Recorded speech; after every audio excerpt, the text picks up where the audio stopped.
رسلان بوبیف معروف به روسیک 04 یک بلوگر جوان زوده دهه یوگد نویه دروازه تاجیکستان که در شهر مسکو با اتهام تغییر اعتقاد مردم دیندار بازداشت شده است برای رفتارش عذر پرسید. در چند ویدیو در درون ماشین و در بینای پلیس هنگام بازپرسی ثبت شده رسلان بوبیف با یک صدای پرهیجان و ظاهرا ترسالود برای عکسگیری در نزد کلیسای وسیل بلژن عذر پرسیده قسم میخورد که دیگر هیچگاه دست به چنین کار نخواهد زد و لباس پلیس را نیز استفاده نخواهد برد.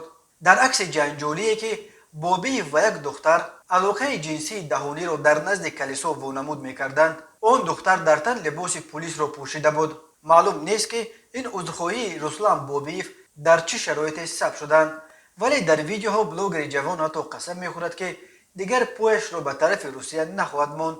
رسلان بوبیف روز 3 سپتامبر در شهر مسکو با اتهام تغییر اعتقاد مردم دیندار بازداشت شد.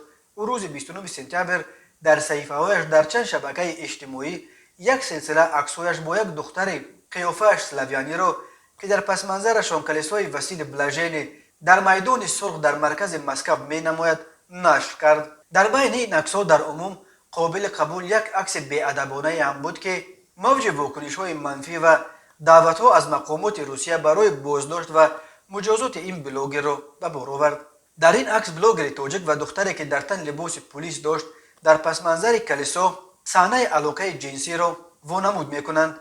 رسلان بوبیف در زیر این عکس اغوا برانگیز نوشته است کودکس مینت کودکس جنایت نیست، آن را میتوان ویران هم کرد.